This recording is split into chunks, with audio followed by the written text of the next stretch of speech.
Oh, this is a demo of some implementation improvements for btrfs in Cockpit. Yeah, this is some early-ish exploration. Let's see what happens. So let's make a btrfs file system here. We don't mount it. Give it a name.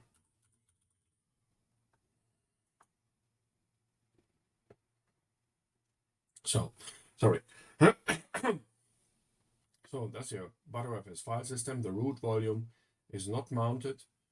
And btrfs has this restriction that many things can only be done via the kernel. So you need to mount it somewhere and then use kernel APIs to list subvolumes, create new subvolumes, etc.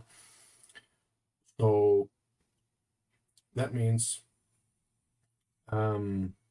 normally you cannot create a new subvolume here because your root one is not mounted yet. But somehow magically we have made it so that you can create subvolumes. Let's make the typical home.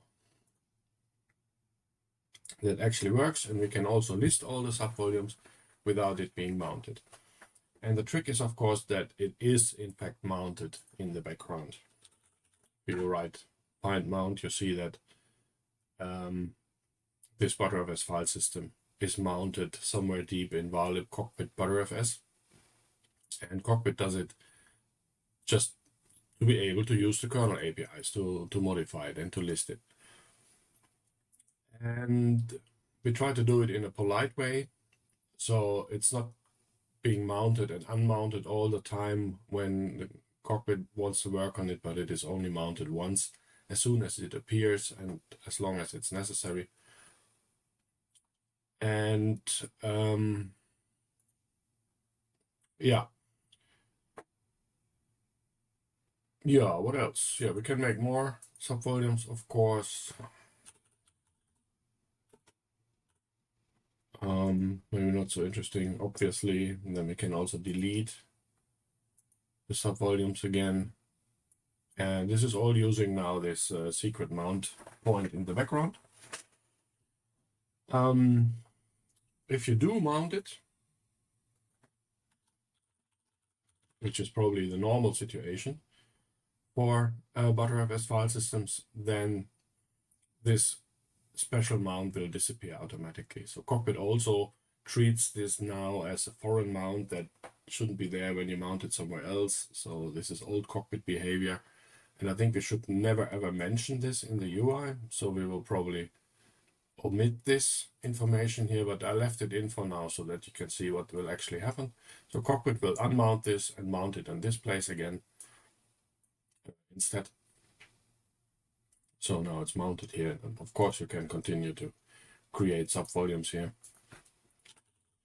Let's mount this also now.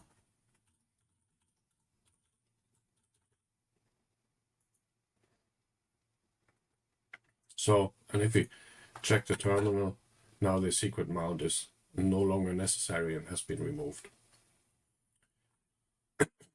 This, of course, reduces surprises. And also, there's some interesting interaction with read-onliness and btrfs file system, so it's really good not to keep it mounted here. Okay. Yeah, that all seems to work quite well.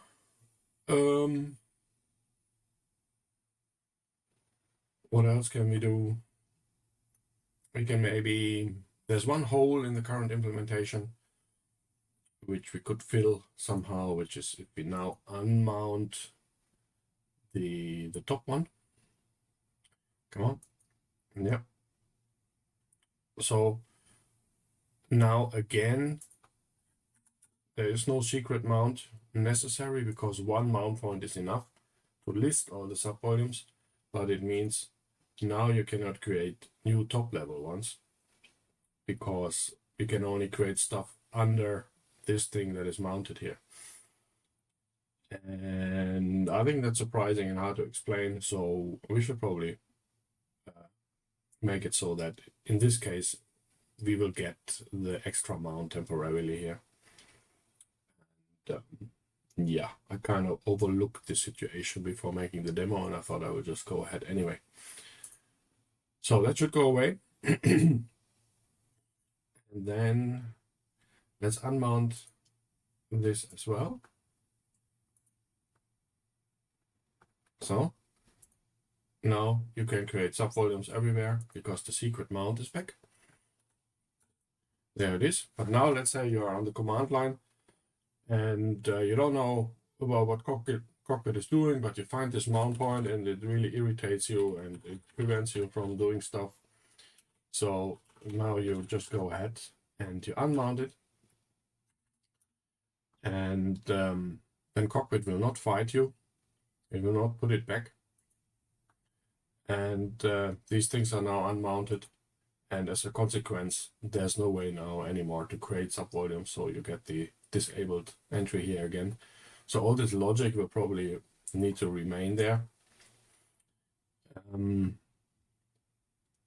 But I think that's acceptable. So if we now would mount this here, and then later on we decide to unmount it again. And now, yeah, now this secret mount comes back. Yeah. So I think as a first step, we will enable this behavior in Anaconda mode only. That means you can work on your btrfs file system without having it mounted visibly in the UI. And I think it's not super terrible to also enable it normally in normal mode, but we can think about it and see how robust it actually is. There's of course, just mounting something in the background without explicit request from the user is not nice. Yeah. So that's it. Thanks a lot.